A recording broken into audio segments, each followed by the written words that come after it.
Hello there, very warm welcome back to the channel. My name is Vic. I'm a painter in Gloucestershire in the UK.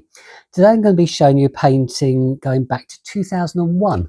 But before we do that, I'd just like to thank you for tuning in today and also for all your enthusiasm about the channel and the paintings. I had some very nice comments recently, so thanks a lot for all your support.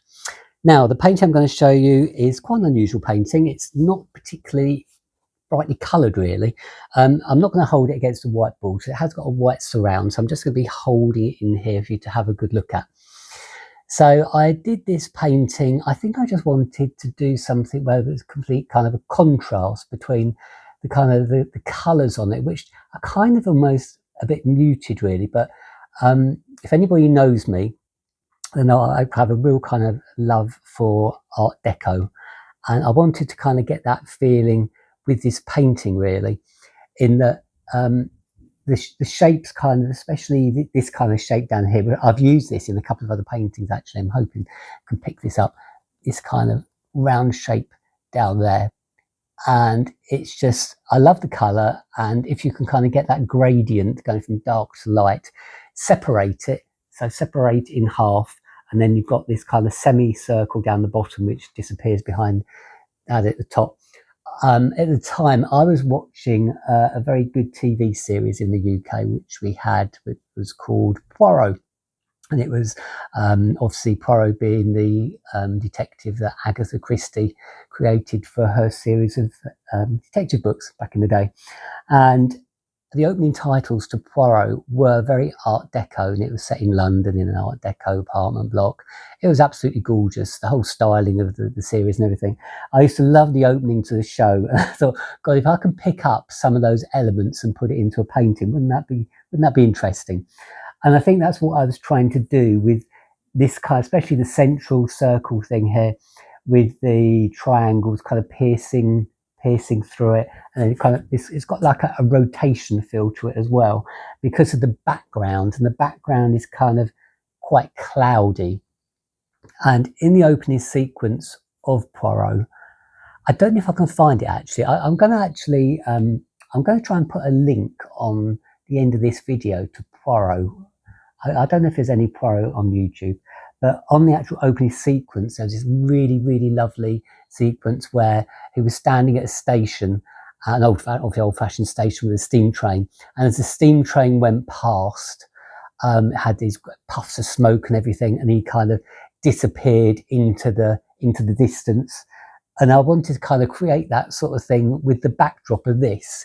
So I've given it quite a cloudy, misty kind of a backdrop.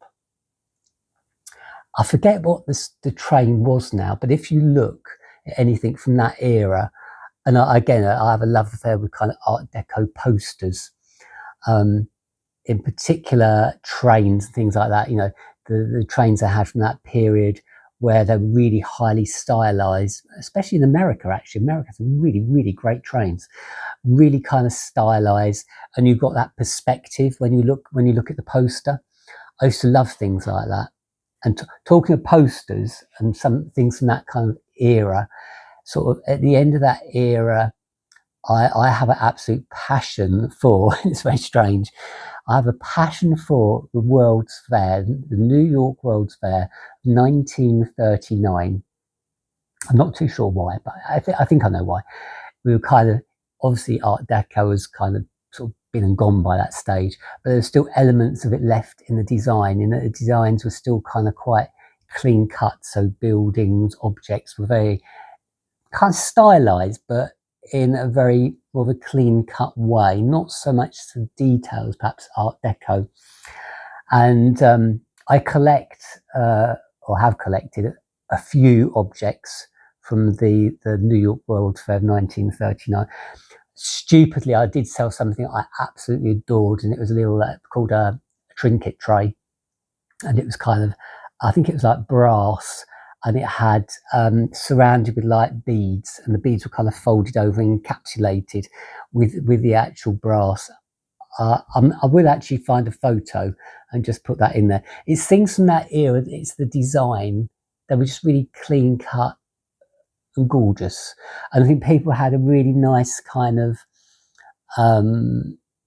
outlook. Things were kind of, technology was changing, materials were changing, design was changing, and people were kind of excited about what lay out there for the new consumer way of life, and just very optimistic, really. And that's something that's really, really missing from this period in time.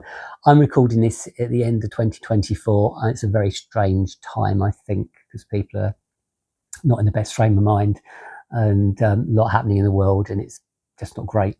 So I like to go back and look at that kind of sort of 1930s era of designs, and just kind of take myself back and have a look at some of the things that were going on. Which is kind of really ironic, actually, because if you think of it, 1939, a matter of months, and then the Second World War broke out, and then all hell broke loose, and the whole world was turned upside down again. And it's that kind of roller coaster. I guess it's like anything with history. You've got this constant roller coaster, which we're on now, I guess. But it's kind of, when you look back at things, you don't actually realise the period you're living in. It's a very, very strange thing. You're living in it, and it obviously hasn't kind of got a name at that moment in time, has it? But years later, people give it names, and eras have names and periods and styles, but you're not aware of it at the time. I don't think we've actually got a style at the moment in this period we're living in. 2024, early 2020s, I think, is very kind of bland. It's sort of lost its way. Might be just me because I'm getting older. Probably just me, but anyway. So that is a period this is kind of based on, kind of end of Art Deco, kind of World's Fair, 1939. But this is probably more Art Deco, really, especially this side of the painting. So what I've done, I've used a very thick black line, but then I've interspersed it with a very thin black line as well. So you've got thick and thin black lines on a very kind of nice fading blue background on that half. And Art Deco's a very odd thing to try and capture. If I was clever, which I'm not, I probably should study it in more detail, but that's just me. I'm just not, I'm not particularly clever. So I just kind of pick up on bits that I like. So that I've said before in other videos, I've been to, very, very lucky, I've been to New York, and I've been to parts of Miami where they've got beautiful, beautiful Art Deco buildings still. Absolutely love seeing things like that, stylized, the round shapes, the kind of the powder colors, like the powder blues, powder pinks. And I've tried to kind of pick up on some of those colors in here. So it's a kind of a mishmash in an abstract way, I guess. So yeah, that's my explanation of the painting. So 2001, I did that one. I actually painted this in an attic. It's very rare that I ever have any space to paint, and I didn't at that time. And I was living with my parents in a very small bungalow in Devon. My dad actually created a very small studio for me in the cavity above the living room, and just kind of literally out of this, actually, this kind of sort of really thick kind of plywood. It's just kind of hardboard, plasticky kind of stuff, card, and built me a really, really tiny studio up there. And I used to have to climb up there in a loft ladder up through the hatch. I used to take water up there with a bucket, brushes up there, and I could have 2 buckets, one for fresh water, one to rinse the old stuff off and get fresh stuff. And I think I had like a camping water dispenser so I could get fresh water.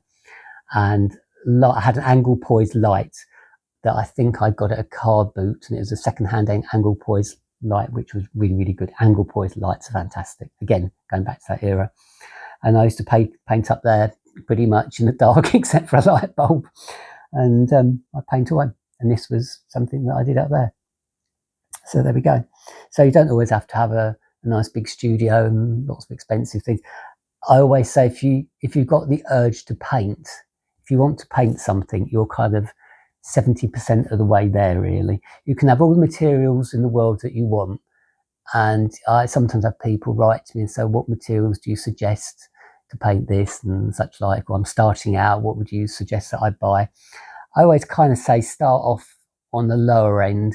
Once you kind of find your feet, then you can progress and invest in more expensive materials and equipment, but without having that base layer of finding out for yourself what your style is And also, if you like painting at all, you might start to do anything. This isn't for me. I haven't got enough patience. It's not enjoying it. Don't do it.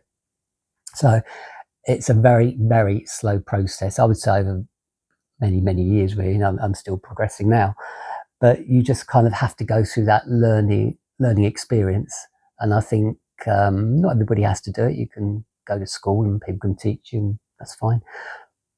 But I think you kind of miss out on something. You haven't got your kind of soul into the painting, and you're not bringing something of you into the painting itself. You haven't got any background to it. That's the most important thing, a background to a painting. I say every painting tells a story, and it does tell a story. And when you explain it to somebody, you can't always do that. But if you're in a position to explain somebody how the painting come about, then it does start to make a lot of sense. But of course, we don't always know that. And I think that's one of the things that I do find quite frustrating sometimes. If I go to a museum and somebody's curating a painting or about a painter, sometimes they come out with these things. You think, well, do you know that's true? I mean, back in the day when nothing was recorded, you're just going like hearsay and picking up bits and pieces. And this is one of the reasons that I'm actually doing this kind of selection of videos, so I can try and explain the paintings. I don't know how long the videos are going to last on YouTube. They might disappear. Haven't got a clue. But it's just my way of explaining what I did in my career as a painter. So there we go. Anyway, I hope you've enjoyed seeing that. If you have liked this little episode, please give it a thumbs up. That would be really appreciated. And feel free to get in touch. If you want to ask me anything, absolutely anything about my painting, just ask. I'm more than happy to answer a question, however mundane or weird it seems. I'm always willing to give you an honest answer. And I can only just tell you from what I've been painting and my experience about painting, what I've kind of found out. But if you want to ask anything, ask away. There's never a silly question. So please always do that and I will get back to you.